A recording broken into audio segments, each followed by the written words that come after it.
how I see you on Facebook right now. You look very Should I even wear glasses or should I just take them off? I'll you take can them wear off glasses. because it'll have this whole No, reflection thing. no, but you look very studious with with the glasses. You hear me clearly, right? Yes, I could hear you. Okay, just make sure that. All right, let's just check Facebook. All right. So we're pretty much on Facebook. We're just not live yet. Like we're not going Okay. live. So I'm ready to go live. And you entered your name? Did you enter your name? You didn't put your name when they asked you to, did you? No, they didn't ask me to put anything. It was asked you to put your name. Yes, whatever.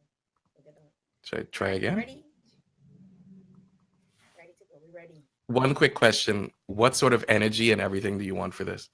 Everything is okay. Any and everything. Like we're not. I don't want to be super professional. You know what I mean?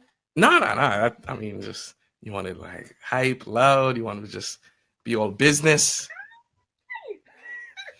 Oh gosh! I want to be stupid. Okay. Ready? We'll be Ready? ourselves. Be ourselves. We'll be ourselves. Let's do this. Oh my god! Oh my god! We're live right now. We're live right now. Hi Ricardo. What's up, Facebook? How you all doing? Oh my god! It's so good. I mean, we were having some technical difficulties. We're not even gonna front. The struggle was real. We came on early because we wanted to come on time, right at 6 o'clock. But some shit always goes on when you're trying to be too perfect. Something always happens to mess up the program.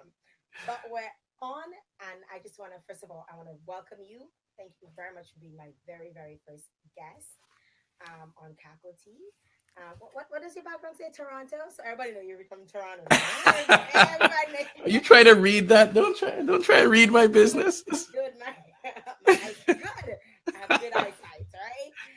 So I want to say hi to everyone and welcome to the broadcast. Thank you for being here. I'm Ricardo. People are just coming on and they're probably going to be wondering who Ricardo is. So we're going to tell you a little bit about who you are and why I decided to choose you as my first guest because yes, you were chosen to be my first guest. I will have my phone in hand because just in case things are not going okay, I have somebody who's checking for me, and they're going to be making sure that on everybody's end they can see everything.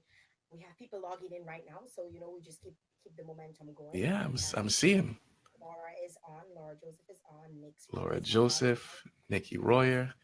What's up? Yeah, Welcome. so they're coming on, and we're gonna. You drinking Cacoa tea, man, my boy? Well, Are you you hear good? my voice now? This is my Barry White. I am sick as a dog. Man. Really? I have ginger tea right in here. I'm trying to hold it together. You're supposed to be drinking Cacoa tea, not ginger tea. Oh, my bad, my bad. I will fix that. I will fix that Next time, next time. next time. But we want to just first of all, I want to tell people how I met you and who you are and why I decided to have you on. I met Ricardo probably about 12 years. It could be 12 or 13 years ago. Could be about that. About I 12 or can't 13 confirm years or ago. deny that. That is going to be. It was a very long time. I just remember a friend of mine was celebrating their 30th birthday, Yes, and that yes. friend is now 42. So, so, so I we don't know met what at a. friend you're talking about. My friends are like 32. This is gonna. I don't really want to. I don't really want to say who it is because I don't know if the friend will be okay with disclosing their age. So we'll just keep that Yes, it was confidential. about 13 years ago. I can't believe time was like that. Yes, Like it's yes. Oh my wow. God. So I met him, I met Ricardo at this birthday party, and we instantly clicked. Like we started talking, and our friendship grew. I ended up living close, close The same close neighborhood. in the same neighborhood, which was Hmm. so like weird. I don't even know how that happened because that was not even planned. And you were one of the he was always one of those people that I could call on if I had any problems, be it be professional, it didn't matter what. Ricardo was my dear friend. I was even joking to a friend of mine. He's my spooner friend. Everybody was like, everybody's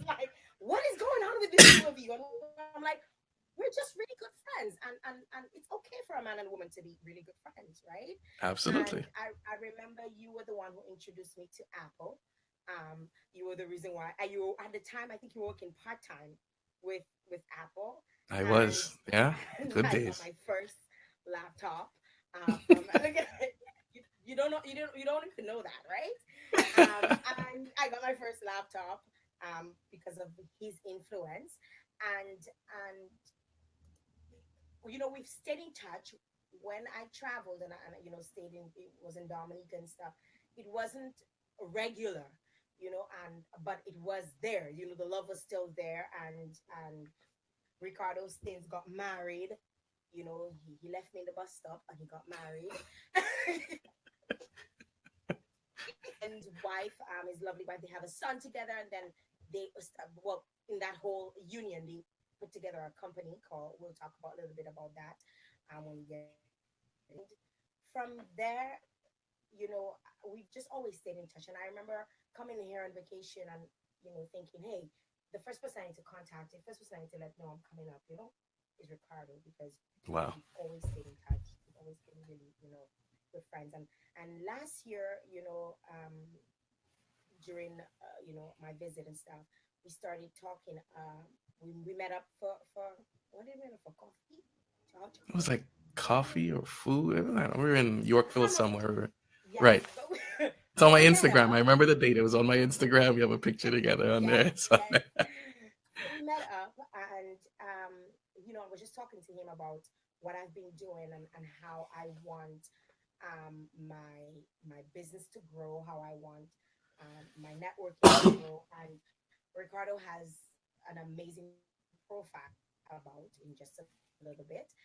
And instantly, he started like saying, "This is what I think you should do. This is and I think you probably thought that you were just talking and I was just gonna listen and not really do anything about it. Like You most took people, all of they ask for advice and then they're like, "Yeah, thanks," and then they leave. I'm like, "Oh, that's I charge people for that. That's good." It's like they'll just throw it.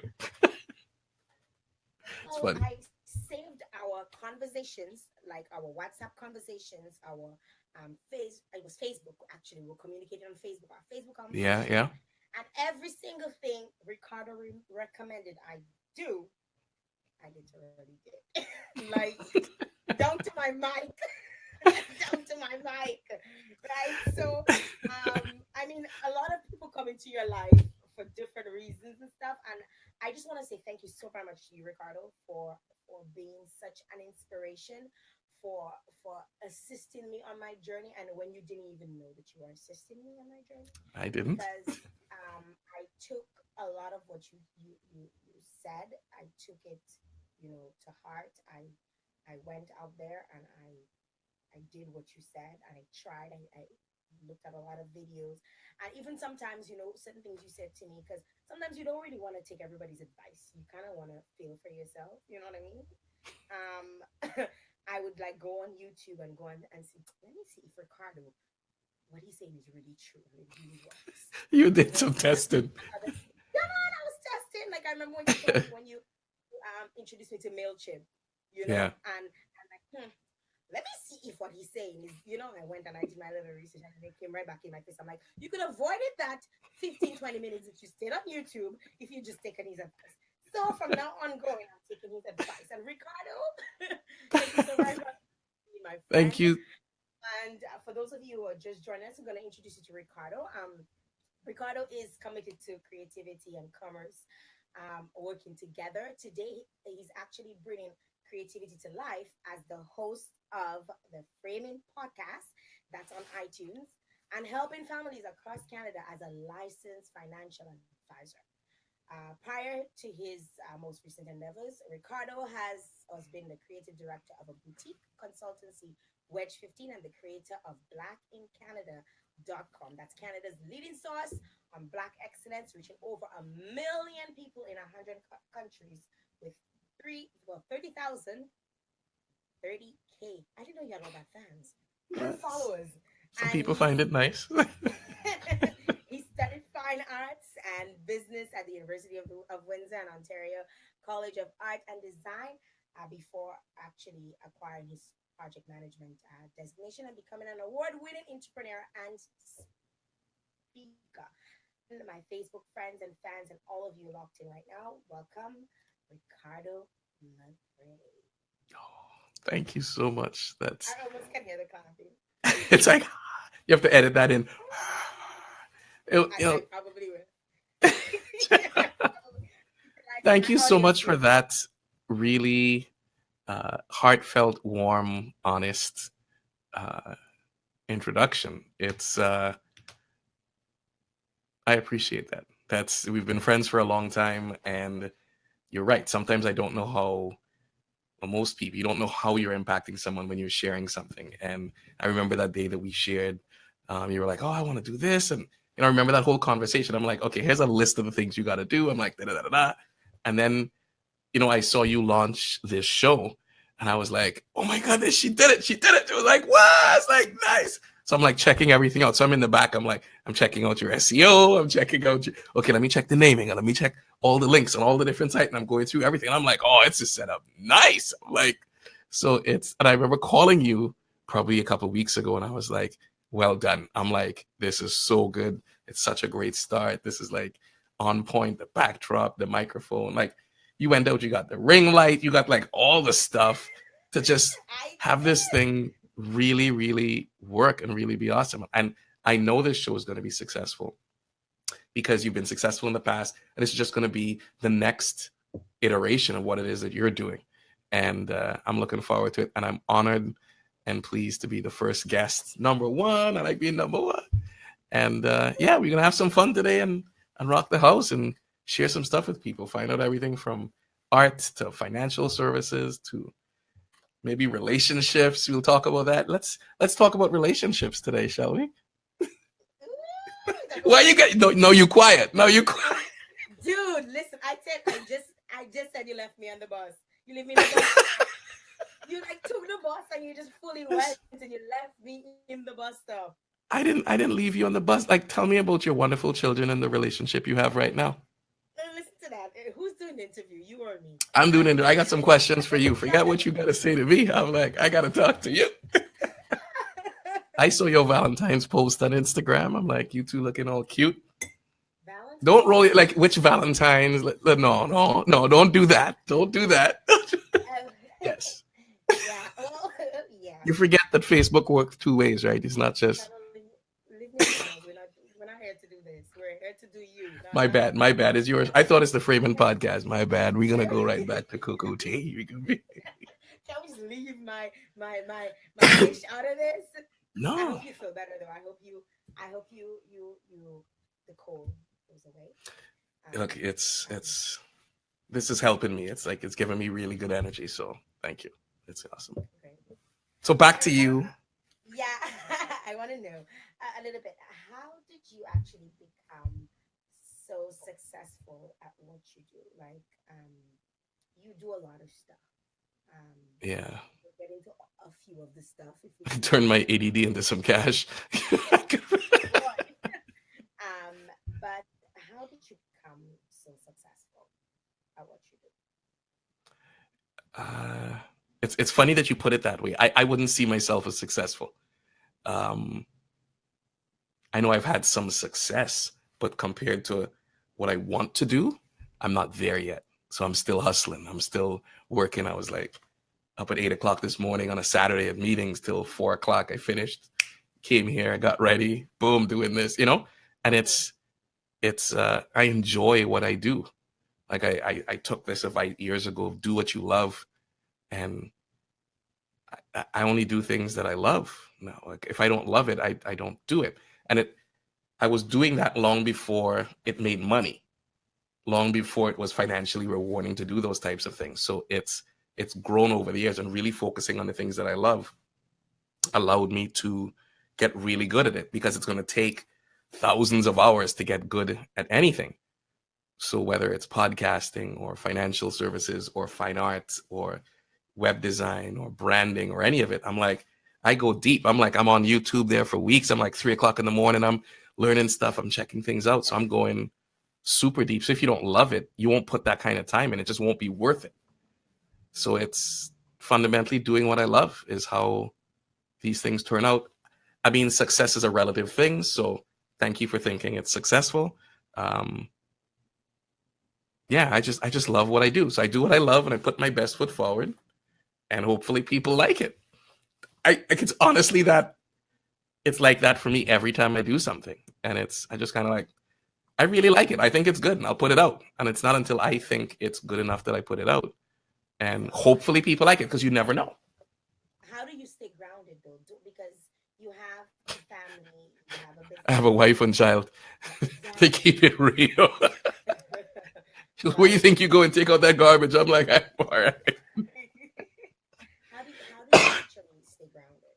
What do you mean by grounded? Like just level headed or? Like level headed, because life, because we're doing so many different things, you can feel a little cray cray, what I mean? How do you Mm, bring yourself back to, hey, this, I need to get back to reality. I need to actually focus on this, on that. I'm launching this new initiative. I need to focus on right. that. How do you do that? Okay. So if I understand that question correctly, is how do I focus on the project at hand to the point where it launches or you get that thing? Okay. Um, hmm. I have a lot of ADD tendencies. I'm like all over the place. I always got new ideas. I've got like a list of like 100 things I could be, should be doing. So I've done everything from create a list somewhere that I keep. I use like an app. And I would just like every time I get up right, I put it in the list and then I go back to what I'm doing Mm-hmm. to everything from changing my environment to stay focused to doing blocked hours. Uh, to just say, I'm only going to work on this for 3 hours and then I'm going to stop. Or I'm going to do this all day Wednesday or all day Saturday or whatever the case is, and just do that. Another great thing I do that works for me is I announce what it's going to be before it's even ready. So I'll be like, hey, I'm launching a podcast on July 7th. And I haven't even bought a microphone yet, and I'll put that up on my Facebook wall. What, so does that make you, does that create some sort of, like, you Tension. have to know? Yes. Wait, I told everybody I know, I told thousands of people it's coming out. I can't miss the July launch date. So I announce things long before they're even baked or I have ingredients. I'm like, and that really keeps that above all else has really kept me laser focused. Because when you're like, no, that's not required to launch. It's nice. So we're cutting that out, and you just keep driving towards that date.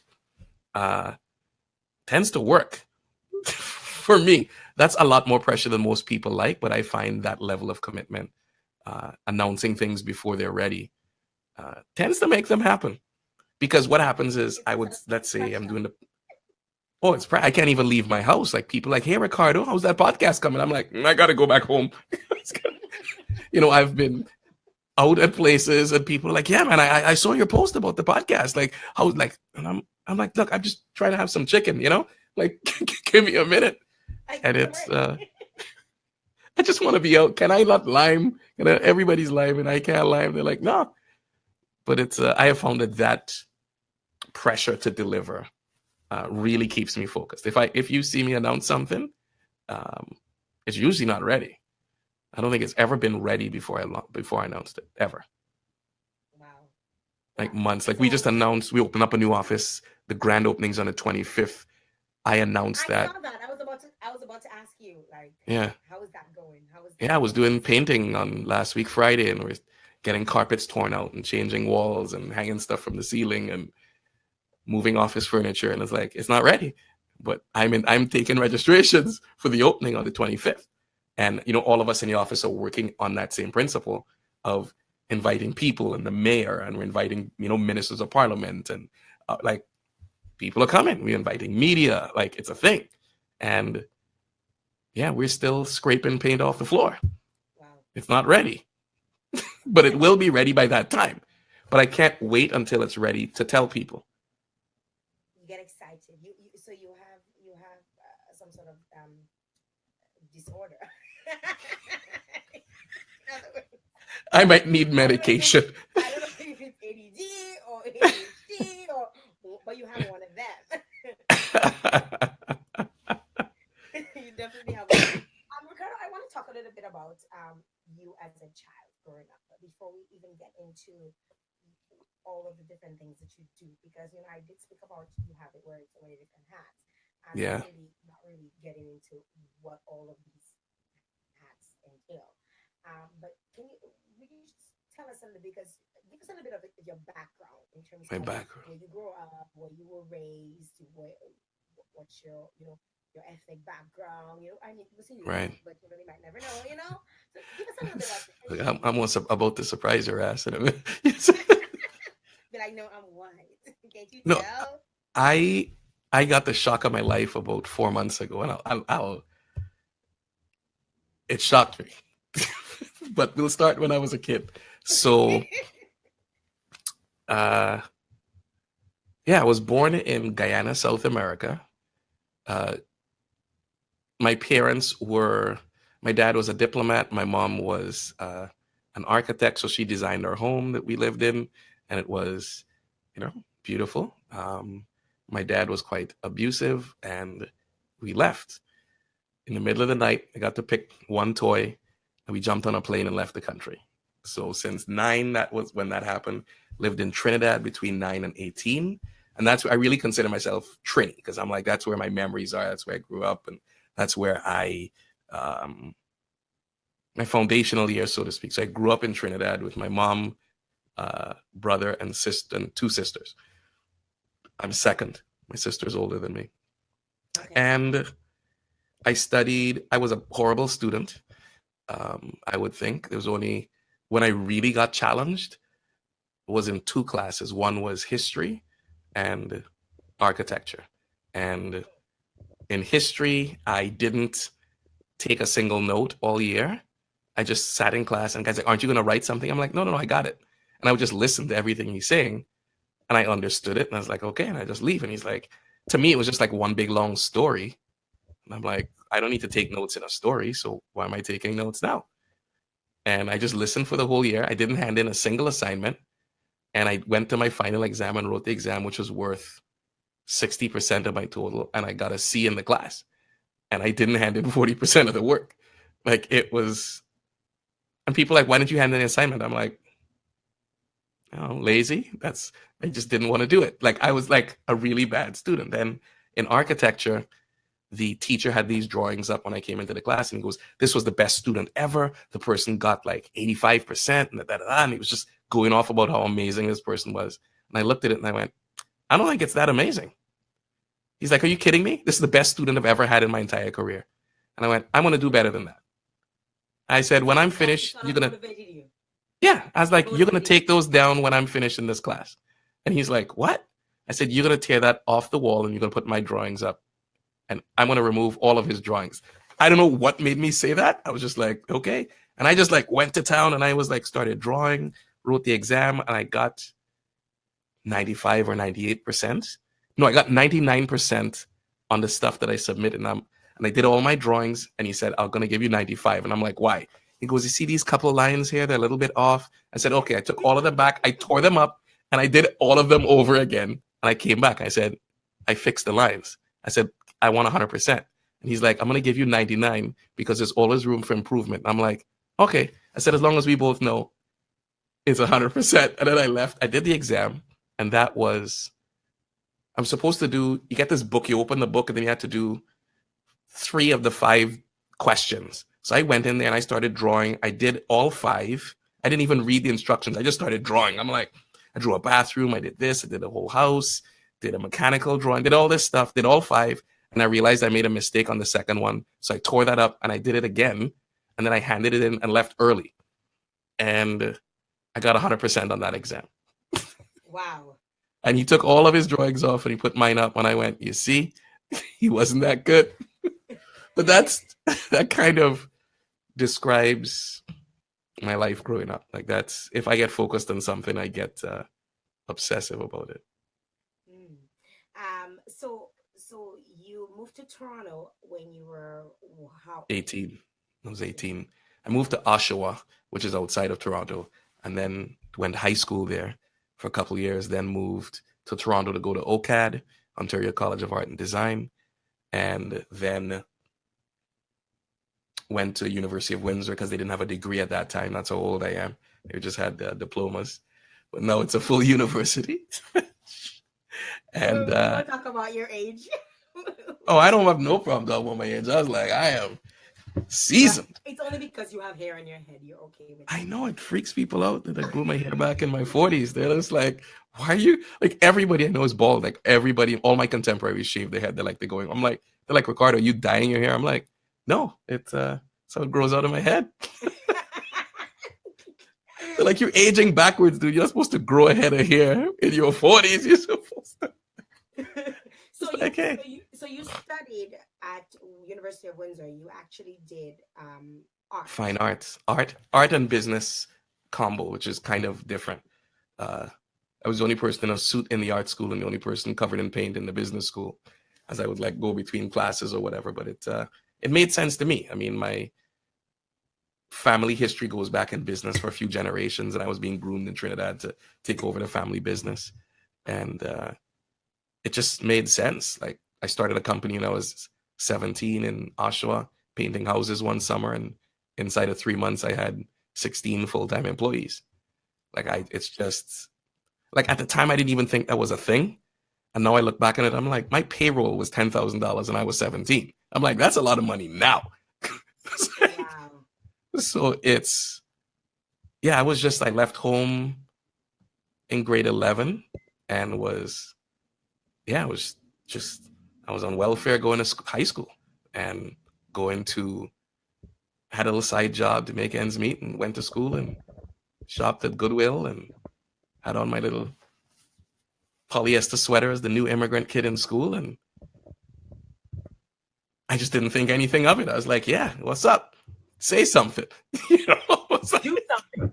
say something. I was like, what up? You know, I was captain of the swim team and a new immigrant and the black kid in the school. Like it was just, it must have been fascinating to watch that because I was walking around like I was king of the world. I didn't know it was hard times. I didn't know it wasn't normal to live like that. So when I look back on high school and I'm like, I see kids now who are in grade 11 and grade 12. And I'm like, you are a child. And I'm like, I was paying rent at that point, like full on signing with a landlord. And like I was doing my own groceries. Like I was living alone in grade 11. Wow. Wow. So you were an early bloomer. No, I didn't want to experience abuse anymore. So I left home. Okay. Okay. I couldn't Um watch that anymore. I we had an old West Indian father, and he has a way he's going to live his life and do his thing. And uh, it didn't sit well with my constitution to see that or experience it. So I hmm, picked everything I owned into a garbage bag and I walked out. that was it. I was like, I'm out. They're like, you don't have to leave. I'm like, I'm not coming back. And I just put everything into 2 green hefty bags. That was it. And I just walked out of the house with like a little jean jacket in the middle of winter. I'm so new to the country. I didn't even know that was dangerous. And I just Wow. left. I left home. It was a snowstorm. And yeah, I just walked over to a friend's house down the street and I go, can I leave these bags here till I figure out what I want to do with my life? And they were like, what? I go, it's snowing. What are you doing with 2 bags? I said, yeah, I just left home. And And it they were was like, just like that. yeah. It was just like matter of fact for me. I'm like, yeah, I'm not staying there. I'm not doing it. And I end up like these people like saved my life because I didn't know how much danger I was in. And I mean, she had a paper route to pay all the bills. She had 3 kids, husband. I think he was on disability. He worked as a security guard, and they just delivered papers to make a living. And then me and my sister at the time left home, and they just took us into their house. Like you don't go from 3 kids to 5 on 1 minute's notice when you deliver papers for a living and your husband's a security guard. Hmm. And they were just like, yeah, you can come in here. And they moved around their whole house, and they let us live with them for a good 6 to 12 months as we finished part of school. And then, yeah, like, I don't know what I would have done if they didn't take me in. I would have had to sleep on a bench. That's crazy. That is crazy. So you and your sister Tony, who's amazing, who I had the pleasure of meeting. Tony's my girl. Tony's on Um, fire. Oh my gosh. Like, I remember when you introduced me to her, like, way back when. And she was like, I like her. Like, she's saying, I'm like, I'm right here. It's like, I'm making eye contact, lady. I can hear everything you're saying. I'm like, I'm right here. Hello. And then Oh man. um, so you and Tony just went out there. I mean, Tony's doing her thing, Yeah. and you have done so much. First of all, I wanna talk a little bit about you being a West Indian man in Toronto. How has that impacted the decisions that you've actually made? In Because yeah, Go ahead. I was like, in which area of life? well, in every area, in every single Yeah. thing that you've done, because a lot of times, and I'll tell you where I'm leading with this. I'm probably leading to the playing the race card with this, Right. because a lot of times people look at Canadians and they say, um, oh, they're this one big melting pot. Like, everybody's so like together. Like, there's so many mixes and so many, and everybody appreciates everybody. How was how was you? No. How did that Lies. impact lies? Lies. Uh, People tolerate each other in this country, which is different from accepting them. Hmm. There's a big difference between those two things. So we, people of different cultures and different colors are tolerated, which means you are allowed to exist. You're allowed to take part. You're allowed to sit at the table. You are allowed by the person giving you the permission. Tolerance. They preach tolerance, not acceptance, tolerance. And those are Why do you not say that? Why do you say that? acceptance is for me is like, Ricardo, you must have something valuable to contribute. You're here. Tolerance is, okay, Ricardo, what do you have to say? It's not the same thing. It's not even close to being the same experience, living, engaging, contributing. You're always second, third, or fourth. Oh, let's hire a black guy. Let's hire a black woman. It's an afterthought. It's like the sprinkling on top of the cake. You're not part of the main ingredient that goes into essentially making the cake what the cake is. And that type of thinking as a pervasive way of being uh, in the culture within this country um, really is doing it a disservice, because there's so many valuable, creative, brilliant people from other cultures that are being tolerated rather than accepted. You're not looking for them to win. You're not looking for them to lead. You're looking for them to sit quietly while you lead. And just, yeah. You're just here to check a box and smile for a picture. When I can't add my value to the company, I can't add my thoughts to the company. The reason I do a lot of these projects is because I'm frustrated. Black in Canada, my own business. Like, I was Tell working in us corporate. I was tell us doing about all Black in sorts of Canada. stuff. Yeah, yeah. That came about because of frustration of not seeing myself reflected in the media, in anywhere, in any way that resembled anything in my life. So I'm again. I tell you, I'm that kid that will go deep. When I get an itch, I'm gonna scratch it, and I'm gonna be like, if everybody I'm seeing on TV that looks like me or sounds like me is either bouncing a ball or having a ball, I'm like, there's a problem. Hmm. Where are the doctors? Where are the TV anchors? Where are the stay-at-home moms? Where are the people who are just a nurse? Where are the people who are just a doctor? Where are the people who are the engineers and the scientists and just average cats just living their life? And it's because that doesn't fit the narrative of other people's expectations of who I am and who we are. It never gets shown because they're like, it's a one-off. You're a different black guy, Ricardo. I like you. You're not like the others. Like that kind of shit, And it's so offensive to my being that that I created Black in Canada because I wanted to show how normal success and excellence was. in my community. I wanted to show just how average brilliance is in our community. Just like we walk it around like if it ain't no thing. And like, look at this brilliant podcast and this show you created. It's brilliant. And for... Are you okay? Yeah, I'm good. And I see that in everybody in our community. I see the brilliance, I see the love, I see the beauty, the strength, the amazingness, and we just walking around.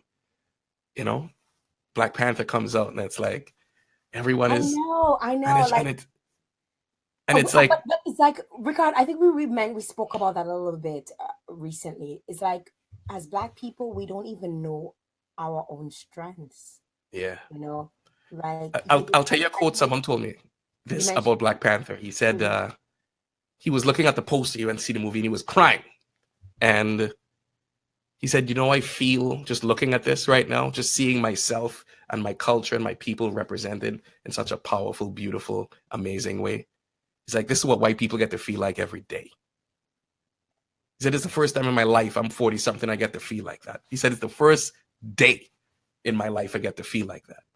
And that ties back to Black in Canada. I'm like, that's why I created it. I wanted big, beautiful pictures of Black people who are alive, not a black and white photo of Martin Luther King and Malcolm X, and not to dog anybody else. But I'm like, I want people who are alive.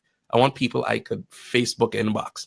I want people who I could email, who are doing great things right now, who are breathing, who are making costumes in movies, who are shooting films, who are like everything. I have 90 different categories on there. And I deliberately leave out sports and entertainment. I think there's like 5 people out of 300 that do sports. And that's because like they won an Olympic medal and like, okay, fine, I'll put you in. But I'm like, I deliberately leave that out because it's overrepresented as if that is what we are. And it's not. Because it seems that is what sort of brought us out there on the scene, and everybody kind of just, oh, this one Black kid is doing really good, plays really good ball, and they can really score some goals, and we can win with this really Black kid. So hey, let's put them in there. And I remember looking at a video on, I think it was something that somebody extracted from CNN, where or is it Fox? It was one of the TV networks. I don't want to quote the wrong one. It was one of the networks, and they were saying that this woman was actually making fun of LeBron, and she was saying, hey, Yeah. he has, like, in a nutshell, she's like, go play basketball, shut your mouth. Yeah. You don't know Shut nothing your mouth about and play politics. ball. You Yeah. know, and he's tolerated. He's not accepted. You see what I'm saying? Exactly, That's what I'm talking about. exactly. Like, that's, you can be here as long as I'm not offended. And the minute you're here at my pleasure, that's tolerance. I don't want nobody to tolerate me.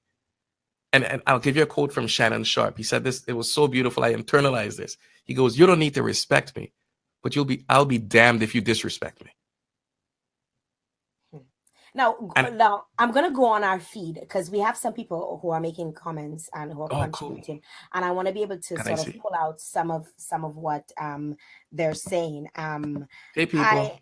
I'm gonna, for example, we have Oyan who says he seems to be painting a broad brush, which makes me disagree. I respect his views more if they were mostly based on his own experience. I don't even want you to answer. Breaks. I don't want you to answer because I'm gonna kind of burst the bubble. I want to be the bubble. I go in and answer. Okay, answer. Let me tell you, Oriane, every single thing I speak of is from my personal experience. I'm not talking about ideas in culture and society. These are things that I live, I breathe, very specific to my life. And also, just because I didn't personally experience something doesn't mean I can't understand it. I am just as offended for LeBron James as I am if she said that obnoxious statement to me, because I don't have to. We have to stop isolating these things as if they're isolated incidents. They're not. It's a broader, pervasive way of being in culture that we have to start addressing. And it's not an isolated incident. And when somebody offends my brother, it offends me just as much, or my sister. Like, I lose my, anyway. Yeah, I take it personally, but most of what I'm speaking about comes from very, very personal experience with these things. Jarrell says, or to they play the diversity card. You are here because we have to have a black guy to show that we are diverse and Right. inclusive. So that's one other comment that we're receiving, and we'll bring up the comments as they come. But even hearing you talk, even about Black in Canada, um, someone might say to you, if because I know you, Yeah. unlike most of the viewers right now, most of the Yeah. people are going to be listening. Someone would be so surprised to hear a black man speak like this about wanting to be accepted and not tolerated, about wanting to see more of black people be the face of things, be the Yeah. I don't creators, want to be be the, accepted. I you know know. I'm not accepted. I'm not trying to be accepted anymore by And anybody. someone might I think give that you. zero F's. You know what I'm saying? I'm not trying to get anywhere. I'm like, I'm living my life. Period. I'm But not. Ricardo, someone might think that you're sort of racist, or you have racial issues, and they would be surprised to know that you're actually married to a white woman. Yeah, How how that could surprise people. how does that connect with Yeah. your entire outlook on how you promote black excellence? How exactly Yeah. does that connect? How do you feel on a day-to-day basis? How did you even meet? How did you end up marrying a white Yeah. person? She's a lovely person. I'm not Yeah, even, she's incredible. no attack whatsoever. But I'm just trying to play devil's advocate here, because you promote so much black excellence. Yet a sister might be saying he didn't find a sister to marry. Yeah. A sister might Yeah. be looking and saying, why didn't he pick out a sister and marry her? They're not might You know. thinking it. They say it. They're straight up to it. It's how did we meet?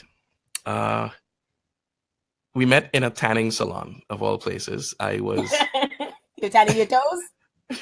standing the bottom of my feet. I'm like, I want to be black through and through. No, I was doing some design work for the woman that owned it, and she was the best friend of the owner, and she was busy and said lived next door and was like, "Yo, could you come by and uh, just hang out with this guy for a minute? I got to do some stuff." And we ended up talking, and in about 3 minutes of talking, we got into like real talk, like my connection to the Nation of Islam, and the like deep talk. Like in 3 minutes, we were like going for it. And I'm like, "Oh, you want to know? Yeah, yeah. I used to go to the mosque. You want to know well. And we end up.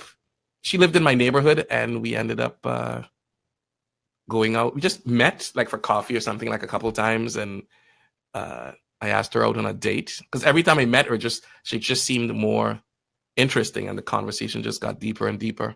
And I said, "Would you like to go on a date?" Because I didn't think she'd be interested in me, and I wasn't uh, looking for. I'll put it flat. I was just looking for a black woman to marry. It was on my profile. I was on eHarmony. It was like black woman only. It was, on and on. This is what I'm doing, and I'm like, I don't think she's interested in me, like, but she's interesting. I'm like, she was just really interesting and intriguing to me, and I'm like, let's go on a date. And we went on a date, and in the middle of that first date, I asked her to marry me, and I said, "Do you want to spend the rest of your life with me?" And I remember like leading up to that, I was like, "Look, I'm about to say something, and it's going to either end this date immediately or it'll be amazing." I said, "There will be no in between." She's like, "Okay, like, could we get the entree first or something?" And I'm like, "No, I want to spend the rest of my life with you." I'm like, I knew this was the woman I wanted to die with. I'm like, if I was Wow. going to die, I'd want you there. And I'm like, I just knew it. I just knew that. And she didn't look like what I thought she would look like. Like none of it matched, but I'm like, I had to let go of my own ideas of what I thought my future would look like. And we had conversations on the very first day. I was like, yo, I'm not a regular black person who's just like, yo, I'm just trying to date a white. Like, look, I am pro black, like all the time. I talk like this. I don't care who I'm in front of. I don't care. I don't change the way I speak based on who's in the room. Like, I know sometimes you're in a room or whatever, and somebody white comes in, and everyone's like, "Oh, you gotta hush your mouth." Like, I wash my mouth. I work for myself. I don't owe, and like, nobody can fire me. I'm like self-employed, you know? I'm like, so that freedom, I've been living that for 10, 15 years of my life. So I'm just, as my sister would put it, I'm off plantation, like way off. Like, I cuss elected officials in public. Like, it's not, I am really hard to rein in because I actually owe nobody anything. I'm totally self-sufficient, and I love it. And the freedom that gives me to actually speak my mind whenever and wherever I want, allows me to go ahead. Do you get the turn up nose when you guys walk around? Do you like what do you what? Yeah. You get the side eye. You get the, like, listen, I know myself. I know why I married this woman. I know why she's the love of my life. And one of the very first things we talked about was just like, it's what's going on. Like who are you? What's going, like, deep questions about race and racism and all that stuff was like among the very first conversations we had about anything. And we're just together. It's like, I had to ask myself this question: if I met someone or I went for a job or I was doing something and someone said, you're awesome, but I can't hire you because you're black, would that be wrong? Maybe every black was, of course that's wrong. Right. Of course I'm wrong. Like, really? Of course it's wrong. Now, if it's wrong there, it's wrong on the other side. So as Mr. Pro-Black, is it wrong to tell a woman, I know you're the one I should be with, but I'm not going to be with you because you're white? Is that wrong? That's what I have to ask myself. And I'm like, time to eat your own medicine, Ricardo. If you think everybody's the same, then everybody's the same. Here you go.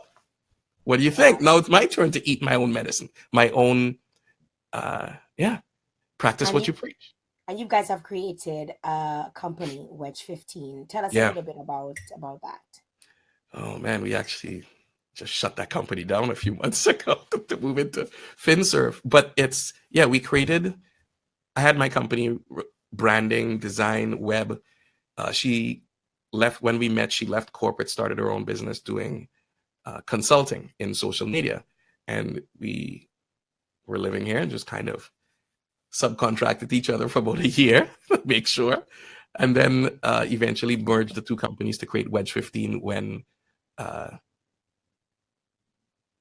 we got married. We waited till we got married to actually merge, but we were doing business together from day one. Like, she moved in within 2-3 weeks of us meeting. Like, it freaked everybody in our life out. Like we met, went on that date. I asked her to marry me, and we didn't leave each other's side for like 2 straight years. Like, we were within 15 feet of each other at all times for 2 straight years because we worked and lived from home, and it's a 1-bedroom place. So I'm like, I could reach out and touch her every day for 2 years. Like, I think in a year, I think we were physically apart total 2 weeks. And that included holidays and a trip to a different country.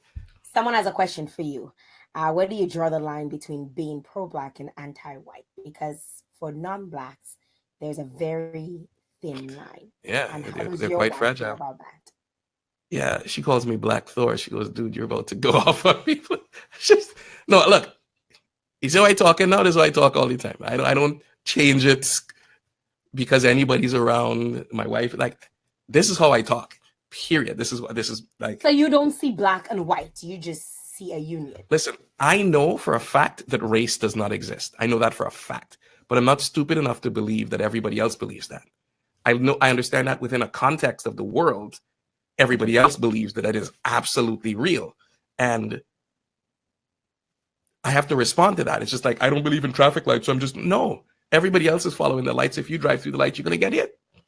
So I understand the context with which I live and experience the world. And if everybody else believes something, I have to I can't go against the tide that much. Otherwise, I need to go live in the hills and hunt rabbits and, grow corn or something. Like, I'm not that much of a pariah. I live downtown Toronto. So I know what I know, and I also know where I am. and I have to live within that reality, and it's like dance those two lines of like, this shit ain't real, but like we got to deal with it like it's real. Tell us a little bit And about, yeah, there was go another ahead. question before about how does my wife feel about my Yeah, how does she feel? pro-blackness.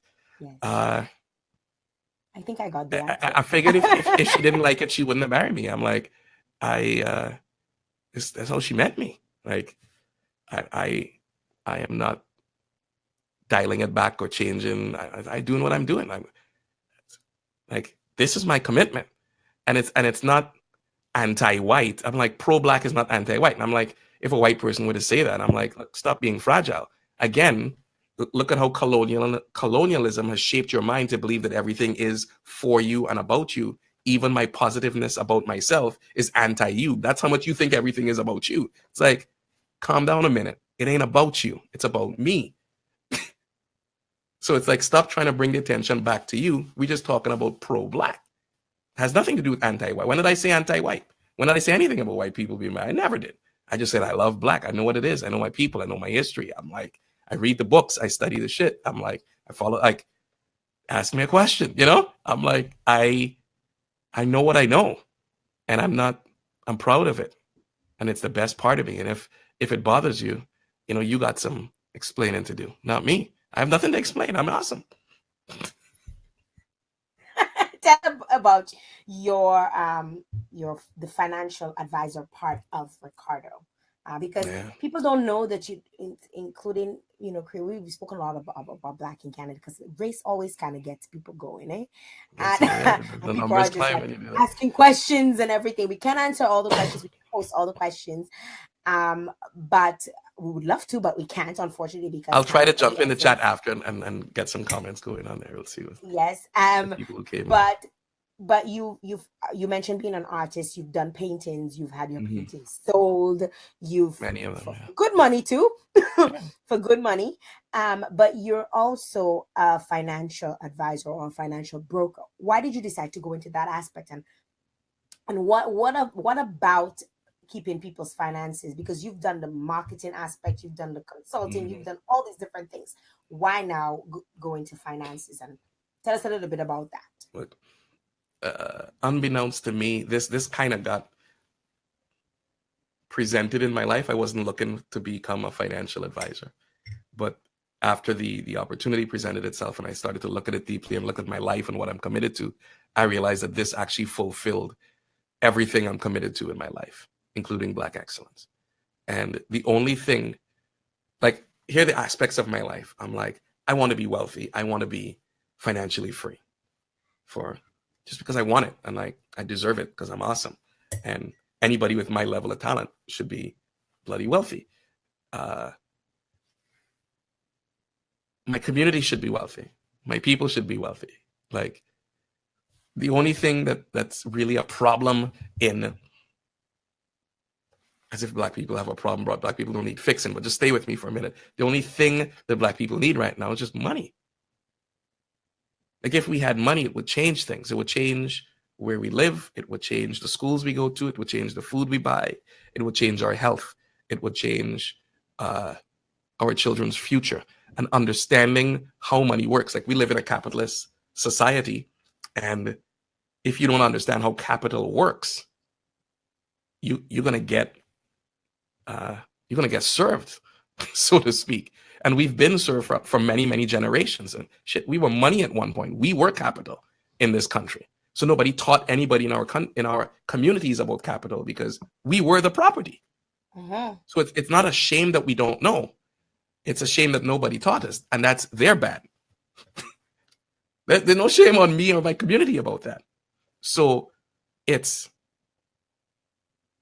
you gotta, knowing about money and how it works and how to make subtle changes that you get the outcome you want, is incredibly rewarding for me. When I'm able to help people with their finance, when I help get a young woman, a friend of mine, out of debt.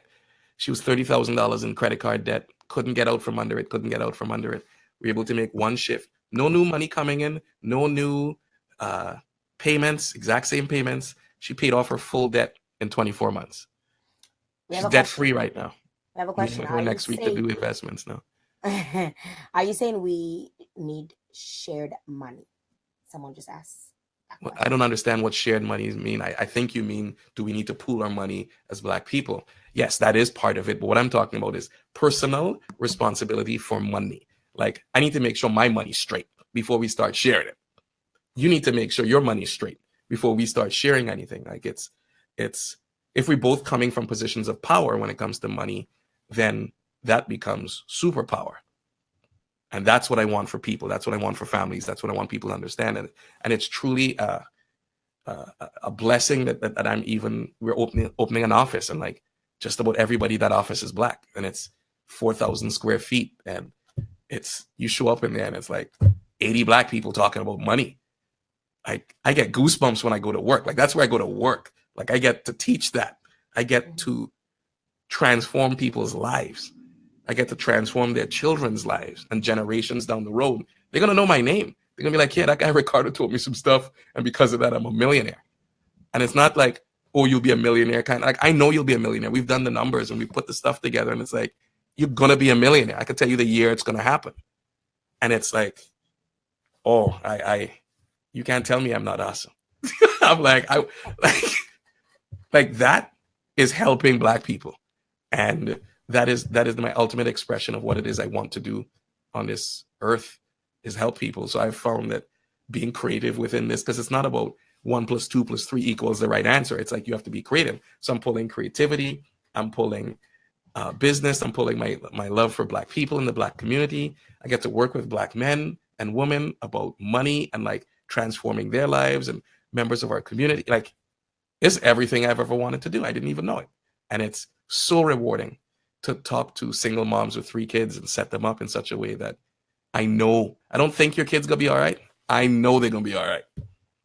How does one achieve their financial goals though?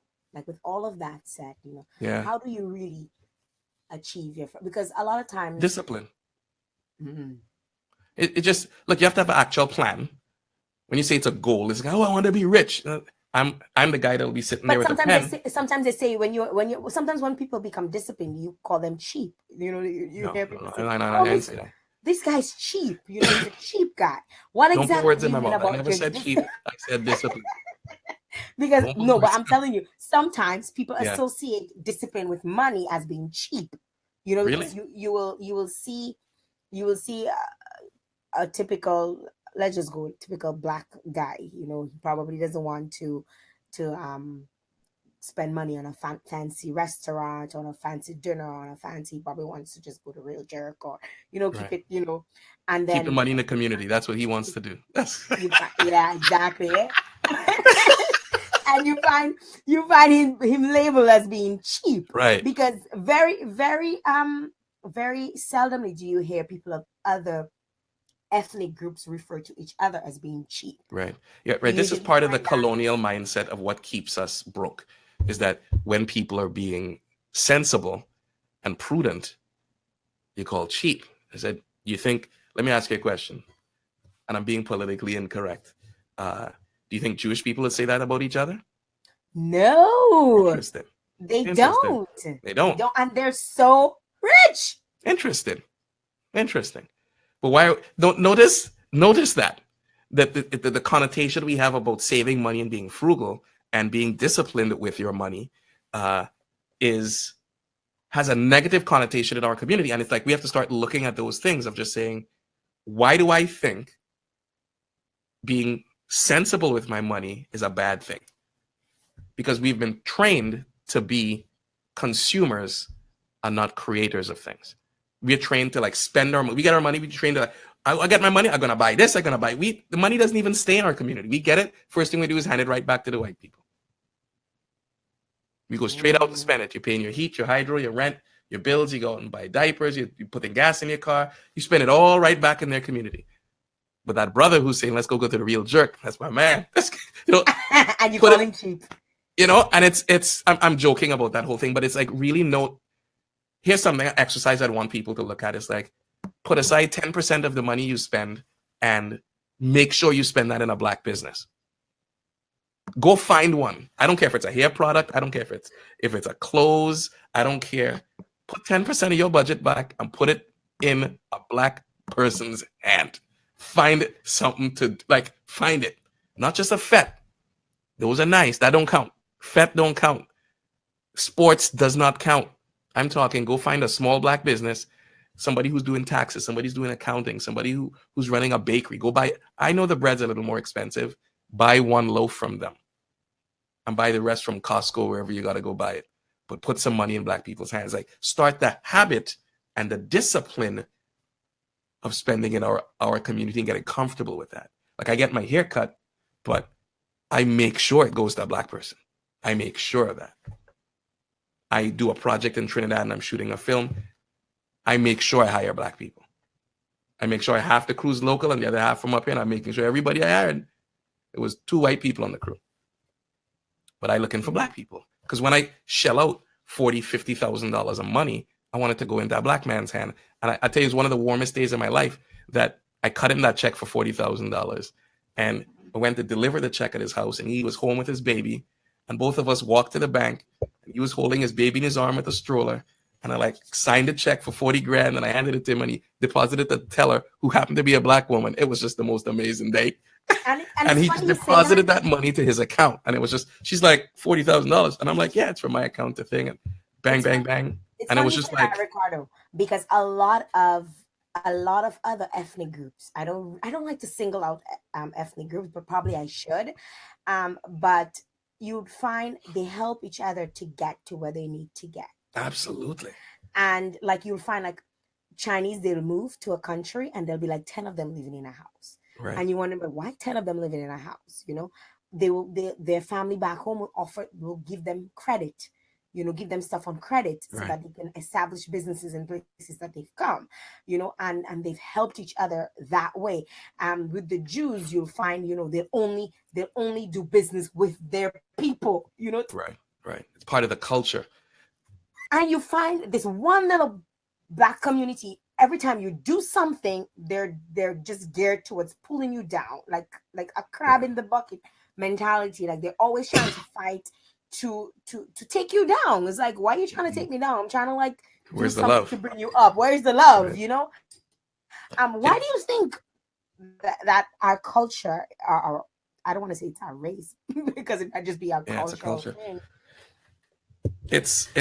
I've thought long and many hours of my life thinking about this and looking at this from places I've lived all over the place. And I actually track in my business, like how many black businesses I'm dealing with, how many black businesses use my services, how many other colors. Like I track it. And I'm like, I want to know. I'm like, is it true that black people always stiff you with money and is it more difficult?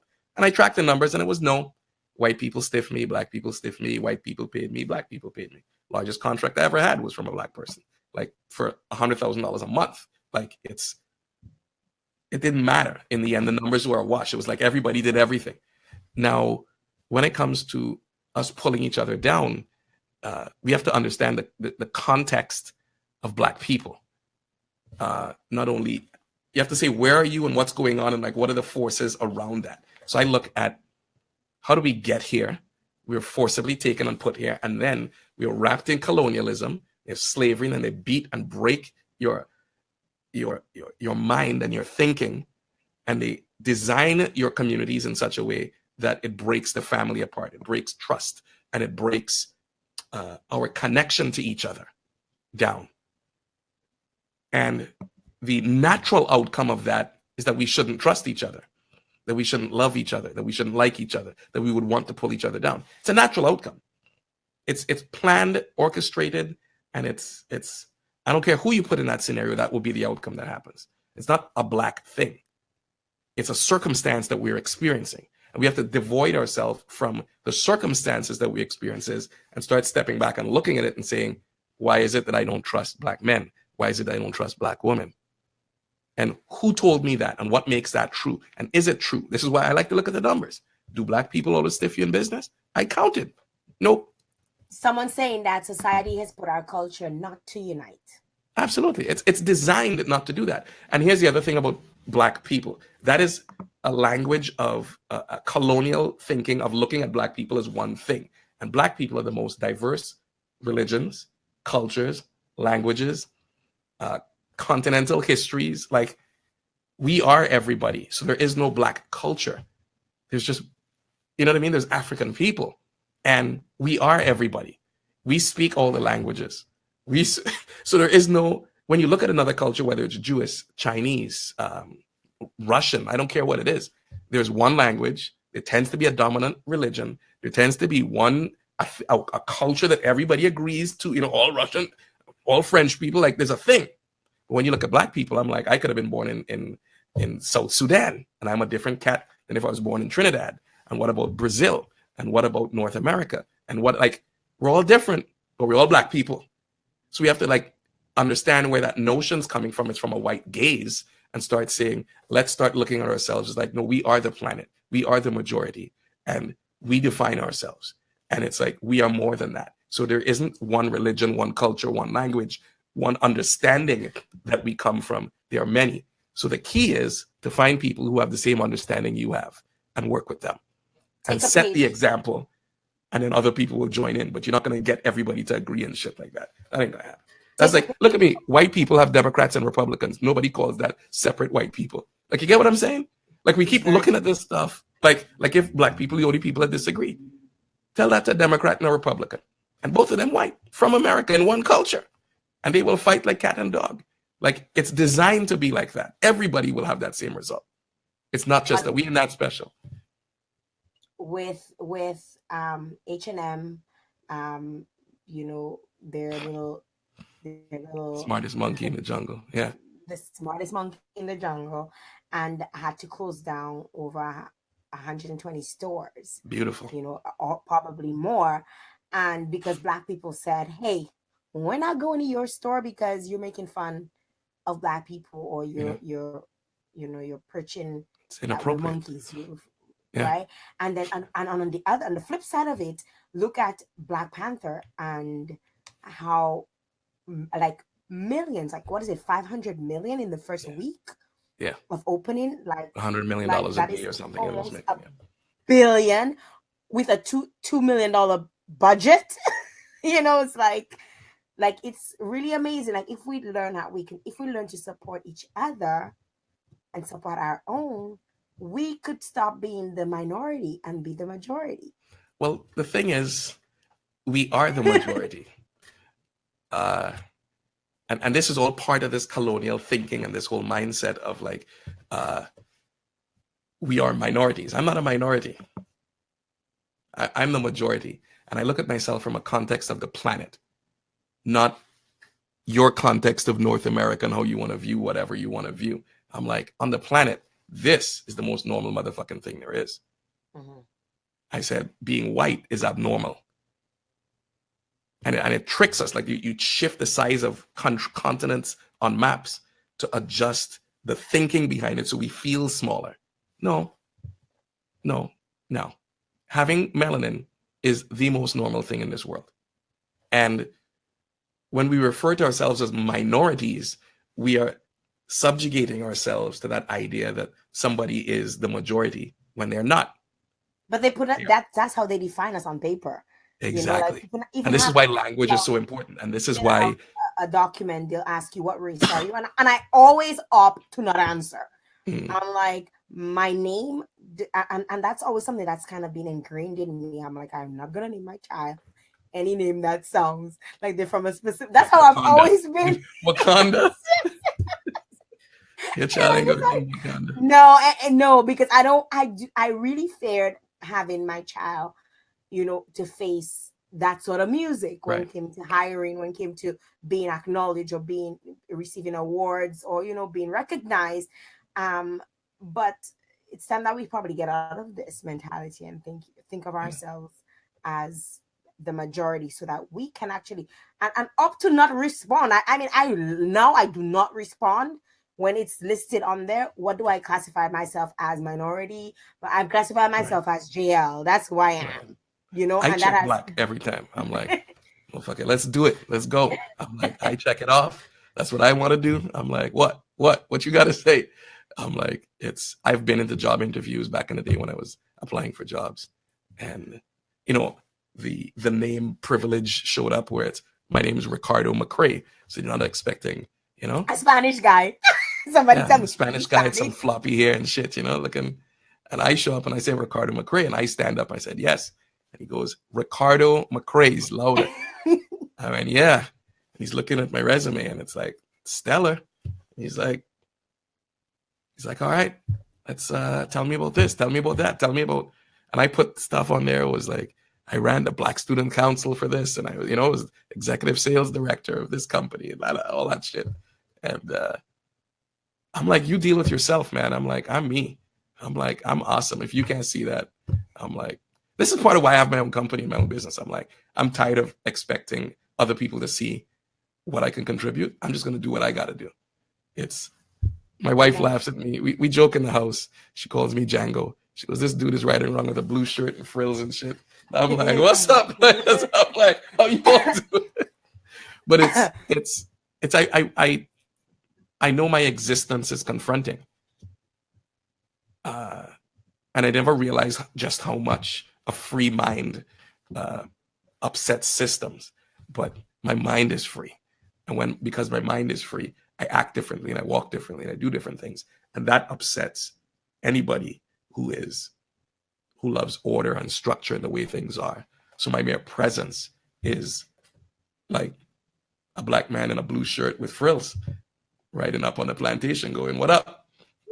You know what I mean? It's that confronting in everywhere I go. Speaking about that, tell us about your podcast and what inspired it. My little baby, my first little baby. The Framing podcast is one of these. Name. The name. How did I name that? It was. I did the podcast for myself. Like, I really don't care what anybody. I did this thing. I'm like, I'm just going to do this. I want to do it. And the Framing podcast came out of my very first mentor who cussed me and spoke to him for 15 minutes on the phone. He's like, ah. Anyway, he was talking up to me about the value of things. We were talking about art and life, and he's like, it was Jeffrey Holder, and he said, I dance on the side of the street. It has one value. I'll get pennies. I'll get a couple of dollars. But if I do that exact same dance at Carnegie Hall, I'll make millions. He's like, why? Is it more valuable? What makes it valuable? The frame. The perspective through which people look at something changes its value. What's more important than the painting is the frame that it lives in. Very true. Like, what's more important about the experience of Black people in this world is the frame that they live through. Are you a minority? Are you tolerated? That's a frame. Like, fuck that shit. Don't tolerate my ass.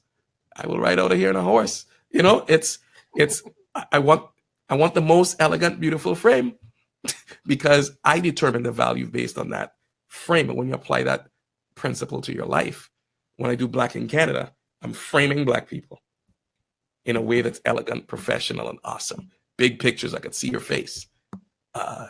When I do Wedge 15 and I put my face on the front, I'm framing. I have to tell people it's a Black business. I'm right here. I own a company. What's up? When I do financial services, I don't have to say it's a blah, blah. I say, oh, what's up? Like, my presence is the frame. And so the Framing podcast was my way of looking at life. That's how I look at life. Like, what is the frame through which I'm seeing people or I'm seeing things? And what is let's look at creativity and like the value that's created in the world. It's, if people say, oh, creativity is for children and I think you can't make no money being an artist, and really, that's how I've been feeding my family. So you saying it don't work? Would you like, so you have to shift your frame, shift your perspective. And if you shift your perspective on anything, it'll be completely different. Tell me something that's awful. Here's an example. We were talking and then I made a joke about the Black guy want to take you to the Jamaican restaurant for stuff. And I'm like, look at my frame on that. Yeah, he's trying to put money back in the Black community. Now, all of a sudden, everybody want to go to that restaurant. Versus why you're being cheap. Right. Yes. He could, you know what I mean? Like, you just shift the frame on it and the exact same scenario looks completely different. Look at how you have police officers getting off time and time again when they gun Black people down, specifically Black men and people of color and women. because they go to court and the lawyer puts a frame on that shit to create reasonable doubt when they have video of you shooting a motherfucker in cold blood. And they get off because of the frame. Like, the frame is very important. We have to look at how the media is framing us. We have to look at how World Star Hip Hop is framing us. We have to look at how jokes people make are framing us. It's not, I don't take that stuff lightly. I don't have a television in my house for that reason. I've not had a TV for over 12 years. The frame is not good. And I refuse to look at it. I will not play the game. I will not play the game. You'll direct your path. I will. You'll choose to I'll build a look at website. I'll put it up and it'll get 1 million people. I'll do my own thing, right? Like, my presence is confronting for that reason, and I get that. Like, I won't just be upset that the media is not doing something. I'll build a website and have it go national and international and directly compete with you. Like, I'm that guy. I'll be the one to show up in your art class and do over all the drawings until I get 100%. Like, I'm that obnoxious guy. I'm the guy that would be so pro-black and end up, the love of my life is Hungarian, and I marry her, and I'm like, deal with it. I have to deal with it. Like, whatever. Like, I know I'm gonna die with her. Like, that would be just who cares? Like, I'm that obnoxious, and I know it, and I'm like, it's not like, oh, Ricardo, do it. I'm like, I know it's obnoxious and shit. Does she dress up as the Blue Devil? Has she ever? Yeah, man. That was one of the first things. That was one of the first things on that first conversation. We were talking about Carnival and Blue Devils and the history of it, and like fighting against oppressors and all the whole thing. And she's like, "Yeah, I want to play." I said, "Okay." I said, "Go on the website and register. It's $100." Oh my gosh! Yeah, Ricardo is also a big hardcore. I'm gonna turn my camera so you can see how hardcore I am. Look at this. That is a Blue Devil photo. Devil. Yes, that is us. I remember one carnival in Toronto. I didn't expect to see you, and I was on the road, and you saw me from the back, I guess, and you came up and you dirted all with that blue paint. It's only then you started to have fun. It was so good. Look at you, still wearing blue to this day. I'm still wearing blue. Ricardo, it's been a pleasure. I'm going to put all your handles on the video so people can visit your podcast. It's on iTunes. It's called theframingpodcast.com. You can go on his website, www.ricardomcrae.com. He's on Instagram. So catch me on Instagram. That's where I'm having fun. Always posting stuff.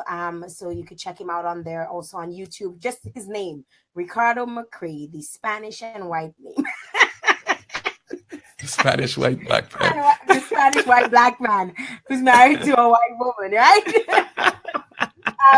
Check him out. It's lovely. It was really nice chatting with you. And you gave us so much tea, on everything, on being black, on black in Canada, on to touch on your life, a little bit on your work, what you've done, the financial broker aspect of it, and encouraging black people to let us all remain as the majority and stop thinking ourselves as the minority.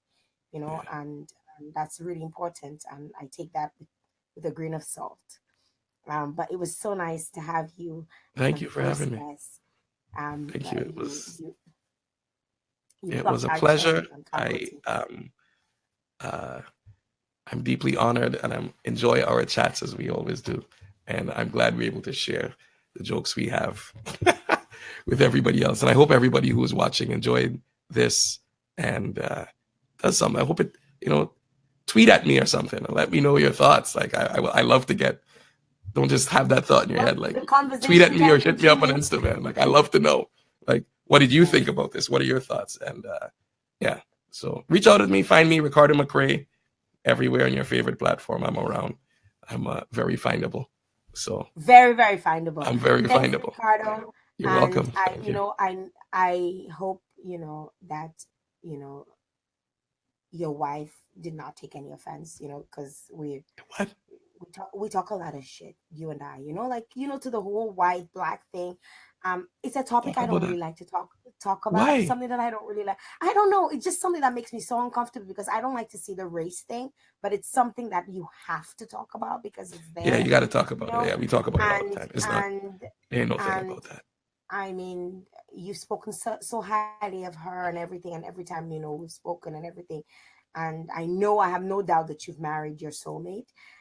So, but we have to talk about it. We have to We just have talk to. about We it. have to. If We you have to can't talk keep about pretending it. like it doesn't exist, it does exist. It doesn't exist, but enough people believe that it does. Uh, Yes. that we have to talk about it. If we don't talk about it, it'll just be a little. No, let's keep it real. It's like have the conversation. I'm like it's. One day I'll get on the marriage bus like you.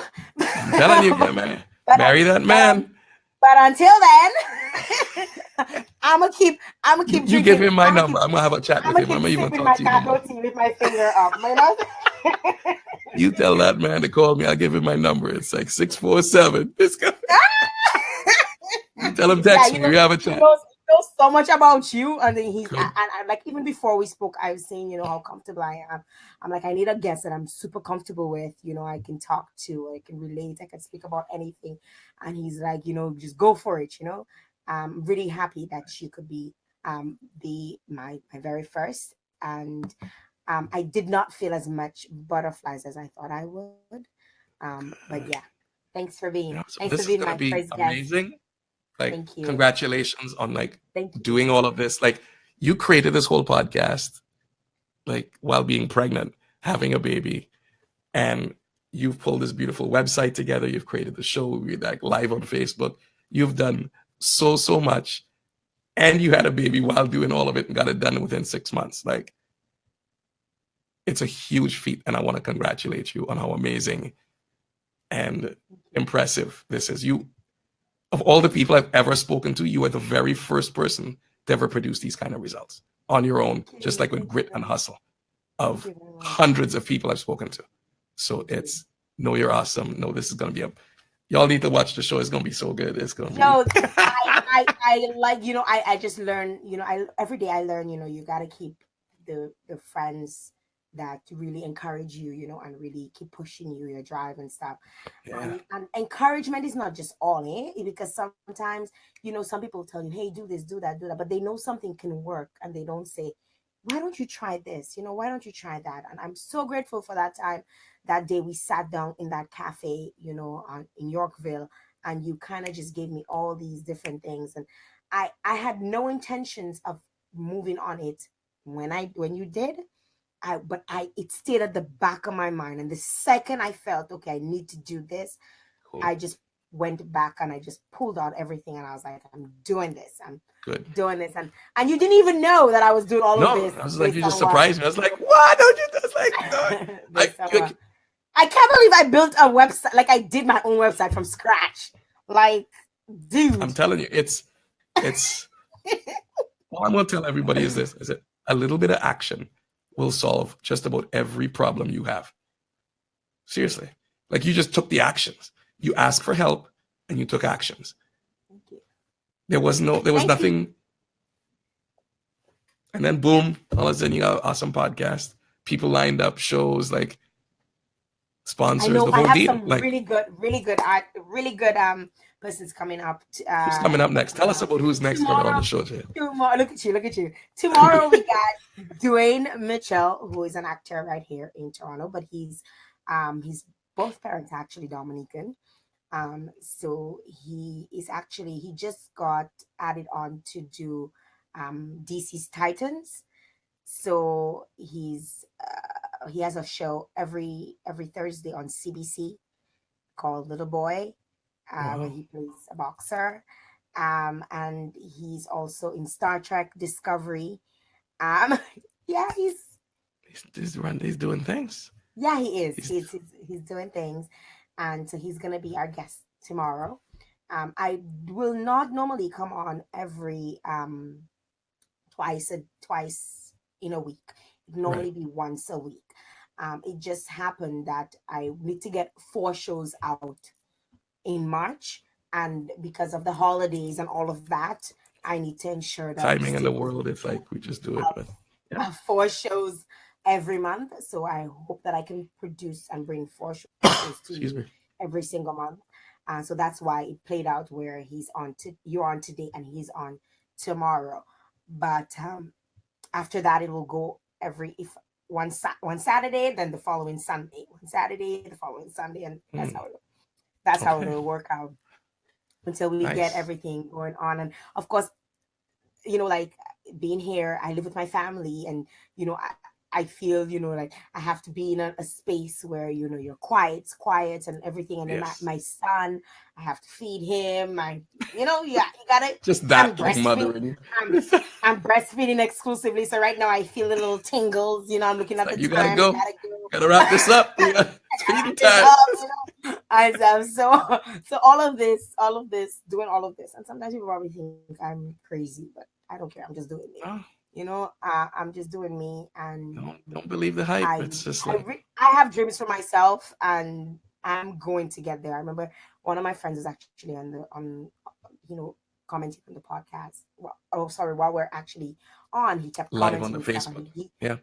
he messaged me, and he's like, your volumes are low, and he's guiding me and stuff like that, and and I remember saying to him, I'm gonna be famous, and he's like, yeah, I believe you're gonna be famous, It's so like yeah, like, I'm going to be famous, so you you're either want to already be on that famous. fame train or you want to stay down, because when I go, I'm gonna pull people with me. I'm not going Yeah. alone.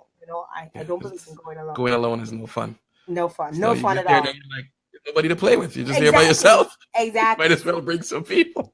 So whoever wants to stay on with me on that train, let's ride. Whoever wants to get off, you can stay in the bus stop. Stay in the bus stop. Yeah, Train is Ricardo, leaving. thank you very much again. But we gotta go. That's the time. That's the time. And thanks again to all those of you who tuned in. I know Ricardo will continue probably messaging underneath the box, in Facebook and Yes, I'm gonna stuff. jump on there and see what people are saying. Get into some It'll be on. chats. I'm planning on probably editing this and probably throwing it on YouTube and getting little clips of it here and there and everywhere. And of course, if you subscribe to the podcast and you missed the start or you missed somewhere and you want to get it, I'll be editing it and it'll be on the podcast as well. Thanks to my editing skills. I learned a little something Yes, and I feel like I can, the hustle. show It's off all and to my because of the skills. Apple Yeah, computer. That's all I'm gonna say. My little plug for. be quiet. I don't even work for Apple. Be I'm like, quiet anymore. you're welcome for introducing you to Apple. You're just like, oh, I'll just make a podcast and a show and this. It's just like, boop. Thanks That's very awesome. much, That's Ricardo. awesome. You're And welcome. get back to your family. Thanks again. We Thanks to will. all those of you who tuned in. Until next time. Bye. And Bye, have a little everybody. bit of Cacoa tea every day. A little Cacoa tea. The belly nice and warm throughout the day. Bye. Take care. Bye bye.